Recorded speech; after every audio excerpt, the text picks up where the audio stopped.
A strong magnitude 4.7 earthquake hit 1,241 kilometers, 771 miles, away from Hastings, Hawke's Bay, New Zealand, on June 26, 2025 at 13:48 Greenwich Mean Time.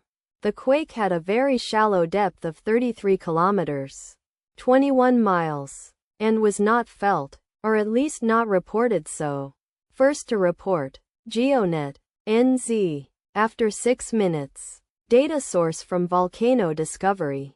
Did you feel it? Let us pray. May the earthquake that occurred not affect our brothers and sisters there.